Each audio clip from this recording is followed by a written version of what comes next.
Hello everyone, I'm Sharad and I'm going to solve another set of DILR जो CAT 2020 में आया था और स्लॉट 1 का है। इसके 3 सेट्स हमने पहले कर दिए हैं और ये आज 4th सेट हम लोग करने जा रहे हैं। Before I start, let me just give you a brief intro about myself. I'm Sharad, I'm CEO and co-founder of Catapult Classes and I'm pass out of IIFT Delhi. I'm a 6 times 99 plus percentiler in CAT exam. In CAT 17, I got 99.92, CAT 18, 99.9, CAT 19, 99.97, and CAT 20, 99.77.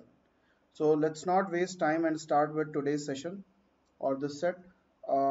Before I start, एक information है हमारे Telegram group में daily cons quiz start हो गया है। आज से ही start हुआ है। आज हम लोगों ने लॉग का क्विज किया था और उस क्विज के बाद उन्हीं क्वेश्चंस का हमने वीडियो सॉल्यूशन डेली कॉन सीरीज में अपलोड किया हुआ है। So this is a time based quiz और बहुत ही कॉम्पिटेटिव एनवायरनमेंट रहता है। जो इसके वीकली विनर होंगे they will get cash prize. Telegram group का लिंक डिस्क्रिप्शन बॉक्स में है। So if you haven't joined it please join it and mark your calendar for 9:30 AM every day. कल जो हम लोग क्विज लेंगे वो टाइम एंड वर्क का होगा। तो टाइम एंड वर्क के क्वेश्चंस फॉर्मूले सब कुछ रिवाइज कर लो so that you perform well in time and work quiz. ठीक है, आज शुरू करते हैं ये क्वेश्चन। ये जो सेट है ये 6 क्वेश्चन वाला सेट है तो इसकी डिफिकल्टी लेवल थोड़ी सी हाई है। जो 6 क्वेश्चन वाले सेट थे उनकी डिफिकल्टी लेवल थोड़ी सी हाई लेवल पे थी और जो 4 क्वेश्चंस वाले सेट थे उनकी इजी लेवल पे थी। क्वेश्चन देखते हैं, इतना भी डिफिकल्ट नहीं है, बहुत ही इजी है, कोई प्रायर नॉलेज नहीं चाहिए। सबसे बड़ी बात यह है कि जो भी DILR में सेट्स आए थे, सेट थ्योरी वाले सेट को छोड़ दें तो किसी भी सेट में कोई प्रायर नॉलेज नहीं चाहिए कि मैंने ये नहीं पढ़ा था या ये पढ़ा था। आप कॉमन सेंस से भी जाके इसको कर सकते हो। देखते हैं। तो क्वेश्चन है, in a certain board examination students were to appear for examination in 5 subjects.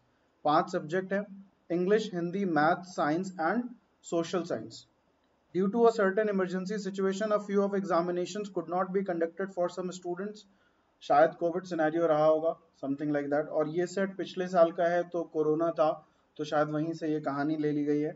Hence, some students missed one examination and some others missed 2 examination. Important line. कुछ लोगों ने एक एग्जामिनेशन मिस किया है और कुछ लोगों ने 2 एग्जामिनेशन मिस किए हैं।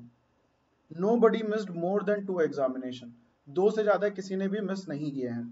The board adopted the following policy for awarding marks to students. अब मार्क्स कैसे देंगे, ये बोर्ड ने ये पॉलिसी बनाई है। If a student appeared in all 5 examinations, then the marks awarded in each of the examination were on the basis of the scores obtained by them in those examinations. अगर किसी ने पांचों subject के exam दिए हैं तो कोई फर्क नहीं पड़ता है, उसके जो भी मार्क्स आए हैं वही मार्क्स बोर्ड यूज कर लेगा। If a student missed only one examination, अगर किसी ने सिर्फ एक एग्जाम मिस किया है उस केस में क्या करेगा? Then the marks awarded in that examination was the average of the best 3 among the 4 scores in the examinations they appeared for. यानी कि 5 में से अगर किसी ने एक एग्जाम मिस किया है तो उसने 4 एग्जाम दिए हैं और जो मिस किया है उसके मार्क्स कैसे निकालेंगे? एवरेज निकालेंगे। किन नंबर्स का निकालेंगे? जो 4 एग्जाम उसने दिए हैं उनमें से जो टॉप 3 मार्क्स होंगे उनका एवरेज निकालेंगे। ओके। थर्ड कंडीशन है, अगर स्टूडेंट ने 2 एग्जामिनेशन मिस किए हैं, if a student missed 2 examinations then the marks awarded in each of these examinations was the average of the best 2 among the 3 scores in the examinations they appeared for. यानी कि अगर किसी ने 2 exam miss किए हैं तो उसने 3 दिए हैं। अब इन दोनों एग्जाम्स जो उसने मिस किए हैं उसके मार्क्स कैसे निकालेंगे? उन 3 में से जो टॉप 2 होंगे उनका एवरेज लेंगे और उससे एग्जाम्स बाकी जो मिस किए हैं उनके मार्क्स होंगे। तो जो 2 एग्जाम्स उसने मिस किए हैं उनके दोनों के मार्क्स सेम होंगे, ये ध्यान रखना। फिर ये ग्रिड दी हुई है। The marks obtained by 6 students in the examination were given in the table below. Each of them missed either 1 or 2 examinations. Each of them missed either 1 or 2 examinations. इसका मतलब ये जो 6 लोग हैं इनमें से सबने एटलीस्ट एक एग्जाम तो मिस किया ही किया है, या तो किसी ने एक किया है या फिर 2 किए हैं, बट ऐसा कोई भी नहीं है जिसने 5 के पांचों एग्जाम्स दिए हों। आगे कुछ और इंफॉर्मेशन दी हुई है। 4 of these students appeared in each of English, Hindi, Science and Social Science exams. इस लाइन का मतलब है कि जो इंग्लिश एग्जाम है उसमें 4 लोगों ने दिया, जो हिंदी है वो 4 लोगों ने दिया, जो साइंस है वो भी 4 लोगों ने दिया, और सोशल साइंस भी 4 लोगों ने दिया है। ठीक, फिर क्या है, the student who missed the maths examination did not miss any other examination, यानी कि जिसने मैथ्स मिस किया है उसने सिर्फ मैथ्स मिस किया है। तो मैथ्स के जो मार्क्स होंगे वो क्या होंगे, बाकी जो 4 सब्जेक्ट्स हैं उनमें से जो टॉप 3 सब्जेक्ट्स हैं उनका एवरेज। तो पहले इससे ढूंढते हैं कि किसने मैथ्स मिस किया है। अगर अल्वा ने मैथ्स मिस किया है यानी कि 17 अगर मिस्ड है, तो किसका एवरेज होना चाहिए, 80, 75 और 75 का। बट 17 का एवरेज नहीं है तो अल्वा ने मैथ्स नहीं मिस किया होगा। बीटी 55 है मैथ्स में, बाकी 3 टॉप सब्जेक्ट्स हैं 90, 85 एंड 85, तो भी ये नहीं हो सकता। कार्ल 90 है, बाकी टॉप 3 सब्जेक्ट्स जो हैं वो है 100, 90 और 80, और इनका तीनों का अगर हम एवरेज देखें 100, 90 और 80, तो हमें एवरेज क्या मिलेगा, 90 मिलेगा, which is the marks that Carl scored in maths. तो मैथ्स में उसके 90 आए हैं और इसमें भी 90 आ रहा है। तो Carl can be the one जिसने मैथ्स का एग्जाम मिस किया है। बाकियों को भी देखते हैं। दीप के 100 मार्क्स आए हैं, which is not possible because 90, 90 और 80 है। 95, बट बाकी 3 सब्जेक्ट्स जो टॉप सब्जेक्ट्स हैं वो क्या हैं, 85, 80 और 60, इनका एवरेज 95 नहीं हो सकता है, तो ये भी नहीं होगा। फोनी के 78 है, बाकी जो टॉप सब्जेक्ट्स हैं वो हैं 88, 83, 83, तो इसका भी एवरेज 78 नहीं हो सकता। क्यों डायरेक्टली में पता चल रहा है, बिकॉज ये तीनों नंबर 78 से बड़े हैं, तो इसका एवरेज 78 नहीं होगा, 78 से तो बड़ा ही होगा। तो एवरेज जो होगा वो 88 से छोटा होगा और 83 से बड़ा होगा। तो इसका मतलब है कि कार्ल इज द वन जिसने मैथ्स का एग्जाम नहीं दिया है और उसने ये सारे एग्जाम दिए हैं। सो लेट्स से मैं इनको ब्राउन सर्कल कर दे रहा हूं और मैथ्स वाले को पिंक सर्कल कर दे रहा हूं। पिंक सर्कल का मतलब है कि एग्जाम नहीं दिया है, और ब्राउन सर्कल का मतलब है कि वो एग्जाम्स दिए हुए हैं। नाउ इन एग्जाम तुम्हारे पास कलर्ड पेन तो नहीं होंगे, so what you can do, you can use circle and square to identify कि ये दिए हुए हैं और ये नहीं दिए हुए हैं। आगे देखते हैं। One of the students who missed the Hindi examination did not miss any other examination. एक स्टूडेंट जिसने हिंदी मिस किया है उसने कोई और एग्जाम नहीं मिस किया है, similar to maths. The other student who missed the Hindi examination also missed the science exam. तो हिंदी और साइंस दोनों मिस किए हैं। तो ये 2 लोग हैं जिन्होंने हिंदी के एग्जाम को मिस किया है। देखते हैं उनको कैसे आइडेंटिफाई कर सकते हैं। तो अल्वा के में हिंदी और साइंस दोनों सेम है, तो ये वो स्टूडेंट हो सकता है जिसने दोनों में 2 एग्जाम मिस किए हैं, एक हिंदी और एक साइंस। देखते हैं कि ये एवरेज 75 आ रहा है कि नहीं आ रहा है। तो हमें कौन कौन से एग्जाम्स लेने हैं, हमें इंग्लिश और मैथ्स लेना है। तो 80 और 70 का अगर एवरेज निकालो तो क्या मिलता है, 150 divided by 2 that is 75। So Alva can be that person जिसने हिंदी और साइंस दोनों मिस किया है या फिर सिर्फ हिंदी मिस किया है, बिकॉज अगर हम 80, 70 और 75 का एवरेज लें तो भी 75 ही मिलेगा। और कौन हो सकता है, बीटी, हिंदी और साइंस दोनों डिफरेंट है, तो दोनों मिस किए वालों में से तो ये नहीं हो सकती है, तो ये किस में हो सकती है, सिर्फ हिंदी मिस करने वालों में से। तो अगर 80 है इसका, बाकी टॉप 3 देखें तो 90, 85 और 85, यानी कि जो एवरेज होगा वो 85 से ज़्यादा होगा, यानी कि बीटी नहीं हो सकती है जिसने हिंदी का एग्ज़ाम मिस किया है। तो इसको हम कह सकते हैं कि इसने तो हिंदी का एग्ज़ाम दिया ही दिया है। दीप को देखते हैं। दीप ने हिंदी और साइंस में सेम मार्क्स आए हैं उसके, तो जस्ट लाइक अलवा ये भी वो बंदा हो सकता है जिसने हिंदी और साइंस दोनों मिस किए हैं। एक बार एवरेज पहले कंफर्म कर लेते हैं। सो 90 एवरेज किससे आना चाहिए, बाकी के 2 एग्जाम से, यानी कि 100 और 80 से। तो 100 और 80 का अगर एवरेज देखो तो क्या आ रहा है, 180 डिवाइडेड बाई 2 दैट इज 90। तो एवरेज भी सही बैठ रहा है। इसका मतलब दीप कैन बी दैट पर्सन जिसने हिंदी और साइंस दोनों मिस किए होंगे या फिर सिर्फ हिंदी मिस किया होगा। ईशा, हिंदी और साइंस दोनों डिफरेंट है, इसका मतलब सिर्फ हिंदी मिस किया होगा।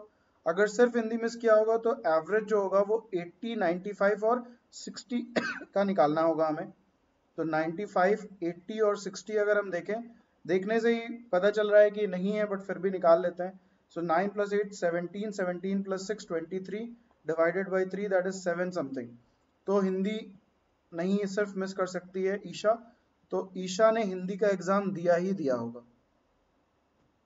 नेक्स्ट इज फोनी, इसके 72 हैं और साइंस में 88 हैं, यानी कि दोनों सब्जेक्ट मिस करने वालों में से फोनी नहीं होगी। सिर्फ हिंदी अगर इसने मिस किया है तो हिंदी का एवरेज निकलेगा 83, 70, 88 और 83 से। 83, 88 और 83 का एवरेज जो होगा वो 83 से ज्यादा होगा। इसका मतलब फोनी भी वो स्टूडेंट नहीं है जिसने सिर्फ हिंदी मिस किया है। तो अब हमारे पास दो लोग हैं, अलवा और दीप, और ये दोनों लोग सिर्फ हिंदी भी मिस कर सकते हैं और हिंदी और साइंस दोनों मिस कर सकते हैं। तो अब यहाँ पे क्या हो रहा है कि हमारा जो क्वेश्चन है वो दो पार्ट में बढ़ जा रहा है। तो अब यहाँ पे हमें क्या करना है, हमें फटाफट दो अलग अलग ग्रिड बना लेनी है, दो केसेस बना लेना है। तो अगर मैं केस बनाऊं तो ये ए है, बी है, सी, डी, ई और F English, Hindi, maths, science and social science.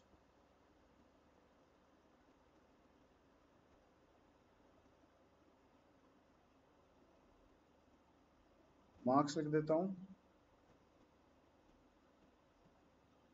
So this is 80, 90, 75, 70, 80 and 83.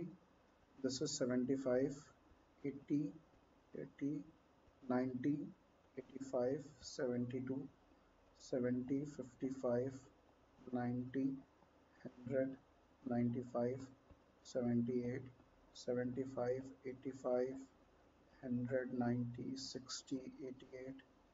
This one is 60, 85, 90, 80, 55 and 83. जो हमने वहां पे सर्कल किए हैं वो सब हम सर्कल कर लेते हैं यहाँ पे फटाफट। सो ये 90 तो होगा ही होगा, ये 80 नहीं हो सकता है, ये भी नहीं हो सकता है, ये भी नहीं हो सकता है, ये भी नहीं हो सकता है, और यहाँ पे कोई भी नहीं हो सकता है। ठीक है, तो अब हम यहाँ पे एक एक केस करके चलते हैं।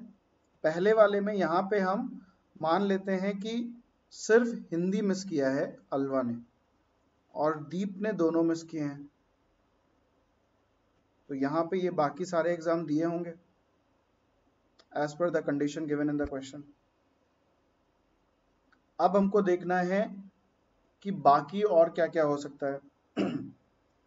4 स्टूडेंट्स ने इंग्लिश के दिए हैं, 4 स्टूडेंट्स ने साइंस दिया है, 4 स्टूडेंट्स ने सोशल साइंस दिया है, और मैथ्स जिसने दिया है उसने बाकी के एग्जाम मिस नहीं किए हैं, तो ये सबने दिए ही दिए हैं बिकॉज ये और किसी के लिए फिट हो नहीं रहा था। तो अब हमें देखना है कि इंग्लिश में क्या बीठी इंग्लिश मिस कर सकती है, that's what we need to check. तो अगर सिर्फ इंग्लिश मिस किया है तो 90 जो ये मार्क्स हैं ये किसका एवरेज होना चाहिए, 80, 85 और 85 का, बट ये नहीं है। इसका मतलब इसने सिर्फ इंग्लिश मिस नहीं किया होगा।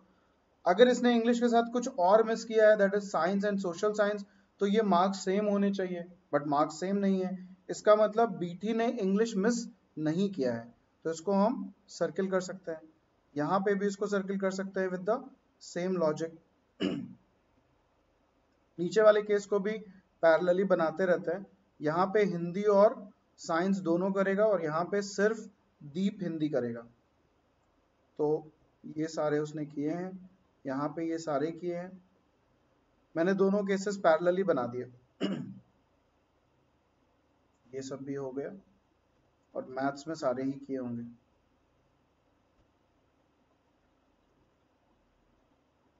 इसमें किए। तो अब अगर देखो तो दोनों ही केसेस में, केस 1 और केस 2 में, इंग्लिश के चारों जिसमें उसने एग्जाम अटेम्प्ट किए हैं वो चारों हमें मिल गए हैं। तो इसका मतलब ईशा ने और फोनी ने इंग्लिश का एग्जाम नहीं दिया है, क्योंकि हर इंग्लिश में सिर्फ 4 स्टूडेंट्स ने एग्जाम दिया है, तो ये तो हमें कंफर्म हो गया। अब अगर हम ईशा को देखें तो उसके 80 मार्क्स हैं, साइंस और सोशल साइंस दोनों में ही 80 मार्क्स नहीं है, इसका मतलब ईशा ने सिर्फ और सिर्फ इंग्लिश मिस किया होगा, क्योंकि अगर उसने 2 सब्जेक्ट्स मिस किए होंगे तो उन दोनों सब्जेक्ट्स के मार्क सेम होने चाहिए। लेट्स चेक कि ईशा का एवरेज वाली कंडीशन सेटिस्फाई हो रही है कि नहीं हो रही है। तो हमारे पास क्या होना चाहिए, 85, 95 और 60 का एवरेज 80 आना चाहिए। 10, 18, 24 डिवाइडेड बाई 3 दैट इज 80। तो ये सही है, तो ये हमारा सेटिस्फाई कर रहा है। केस 2 में भी अगर हम देखें तो सेम कंडीशन और सेम लॉजिक के साथ ये दोनों उसने दिए होंगे, ये दोनों अटेम्प्ट किए होंगे। अब हम फोनी को देखें। फोनी के इंग्लिश में 83 मार्क्स आए हैं और एक और सब्जेक्ट है सोशल साइंस जिसमें भी 83 मार्क्स हैं। So there is a possibility कि फोनी के इंग्लिश और सोशल साइंस दोनों में उसने स्किप किया है। अगर दोनों में स्किप किया है तो एवरेज किसका होना चाहिए, सेकेंड टॉप 2 सब्जेक्ट्स 88 और 78, इनको दोनों को जोड़ो तो 16 और 16 2 से डिवाइड करेंगे तो 83 मिलेगा, यानी कि एवरेज भी सेटिस्फाई कर रहा है। तो या तो फोनी ने सिर्फ इंग्लिश मिस किया है या फिर इंग्लिश और सोशल साइंस दोनों मिस किए। दो कंडीशन हो सकती हैं, सेम यहाँ पे इंग्लिश मिस किया है या फिर इंग्लिश और सोशल साइंस दोनों मिस किए हैं। तो ये तो उसने मिस किया नहीं है, तो इसको हम सर्किल कर देते हैं। अब साइंस वाले कॉलम में अगर देखो तो 4 सब्जेक्ट्स ऐसे मिल गए हैं जो उसने दिए हैं, स्टूडेंट्स ने दिए हैं, तो इसका मतलब 85 जो है वो नहीं दिया है, तो ये दोनों ही केसेस में नहीं दिया वाले में से हो जाएगा। अब अगर हम सोशल साइंस को देखें तो सोशल साइंस में 1, 2, 3 चारों हो चुके हैं, 4 सब्जेक्ट सोशल साइंस में भी हो चुके हैं, तो इसका मतलब ये दोनों भी उसने नहीं दिए होंगे।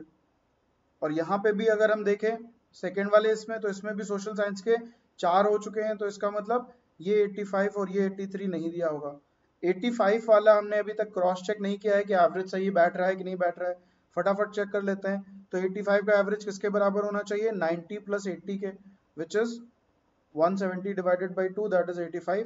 तो एवरेज भी सेटिस्फाई कर रहा है। तो अब हमारे पास 2 केसेस आ गए हैं और हमें कंप्लीटली पता चल चुका है कि किस स्टूडेंट ने कौन सा एग्जाम दिया है और कौन सा एग्जाम नहीं दिया है। Now let's check the questions. पहला क्वेश्चन क्या है, who among the following did not appear for the maths exam. दोनों ही केसेस में हमें पता है कि कार्ल इज द वन जिसने मैथ्स का एग्जाम नहीं दिया है, तो मेरा आंसर क्या होगा, कार्ल। सेकेंड क्वेश्चन है, which students did not appear for the English examination.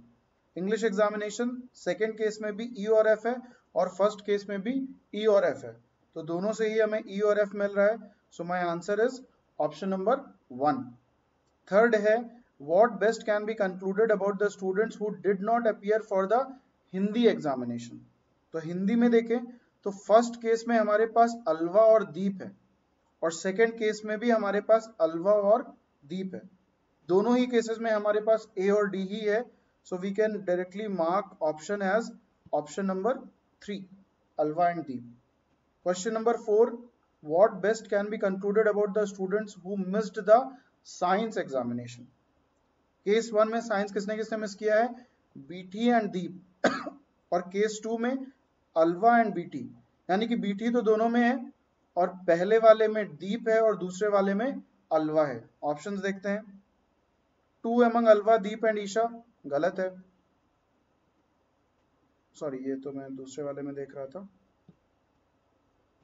यहाँ पे हमें देखना है दीप एंड बीटी, बट दीप एंड बीटी नहीं हो सकता है बिकॉज इस वाले में तो दीप एंड बीटी हमें दिख रहा है केस 1 में, बट केस 2 में अलवा और बीटी है, तो ये हमारा आंसर नहीं हो सकता है।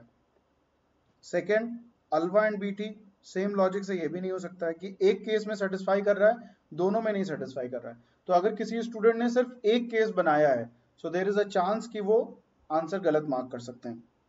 BT and 1 out of Alva and Deep, that make sense, BT दोनों में है, यहाँ पे भी है और यहाँ पे भी है, और एक में दीप है और एक में अलवा है, तो अलवा और दीप में से कोई एक होगा और बीटी होगी, बिकॉज चाहे तो ये सिनेरियो होगा या तो ये सिनेरियो होगा, तो कोई भी केस हो ये दोनों में ही सेटिस्फाई हो रहा है।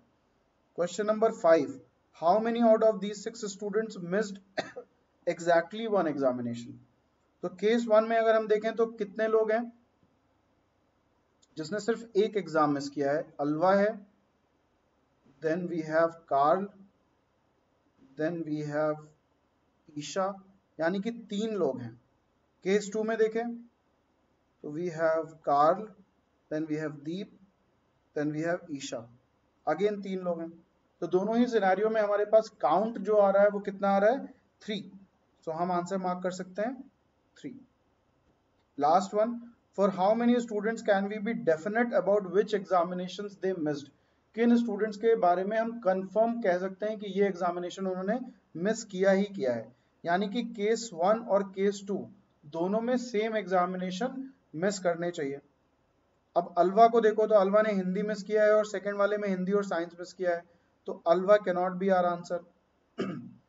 बीटी को देखें तो उसने साइंस और सोशल साइंस मिस किया है और सेकंड वाले में साइंस और सोशल साइंस मिस किया है, तो ये हो सकता है। कार्ल को देखो तो उसने सिर्फ मैथ्स मिस किया है और यहाँ पे भी सिर्फ मैथ्स मिस किया है, तो कार्ल भी हो सकता है। दीप को देखें तो उसने पहले वाले में हिंदी और साइंस मिस किया है और सेकंड वाले में सिर्फ हिंदी मिस किया है, तो दीप नहीं हो सकता है। ईशा को देखो, ईशा ने सिर्फ इंग्लिश मिस किया है और सेकंड केस में भी सिर्फ इंग्लिश मिस किया है, तो ईशा भी हो जाएगी। फोनी, फर्स्ट केस में इंग्लिश और science social science, second case में भी इंग्लिश और सोशल साइंस, तो फोनी भी हो जाएगा। सो देर आर 4 पीपल जिनके बारे में हम एग्जैक्टली बता सकते हैं कि उन्होंने कौन कौन से सब्जेक्ट्स के एग्जाम मिस किए हैं, तो आंसर क्या हो जाएगा, आंसर विल बी 4। तो ये करने लायक सेट था, मैं ये नहीं कह रहा हूँ कि डिफिकल्ट था, और इस तरीके के सेट्स और भी मैंने करवाए थे पिछले साल भी और इस साल भी करवाऊंगा। So this was a doable set. Again one thing जो मैंने स्टार्टिंग में बोली थी कि इसमें कोई प्रायर नॉलेज नहीं चाहिए था, अगर आप आराम से बैठ के कर रहे हो तो भी कर ले जाओगे। सो DILR में यही है कि पैनिक नहीं होना है और हर चीज को ध्यान से पढ़ना है। जैसे यहाँ पे है nobody missed more than 2 examination, और एक जगह था each of them missed either 1 or 2 examination। तो ये सब पॉइंटर्स हैं जो हमें ध्यान रखने ही रखने हैं। एंड दूसरा, 2 केसेस बन रहे थे तो दोनों केसेस फटाफट बना देना है, इसमें हमें टाइम नहीं वेस्ट करना है कि एक केस में ही कुछ जुगाड़ चल जाए या समथिंग समथिंग, कुछ नहीं होगा। तो अगर इस तरीके से 2, 1, 3 केसेस बन रहे हैं तो फटाफट ग्रिड बना के तीनों केसेस देख लो, अगर कोई एलिमिनेट हो रहा है तो वेल एंड गुड, नहीं हो रहा है तो तीनों हमारे सॉल्यूशन होंगे। सो if you have liked the video, please subscribe to our channel, press the bell icon so that you do not miss on any of the videos, like, comment and share, and please keep doing this thing, because अगर आप लोग ये करते रहोगे तो मुझे, मेरी team को, सबको मोटिवेशन मिलेगा to bring out more videos for you, to bring out more series for you, more informative and educational videos for all of you. Thank you guys, have a nice day.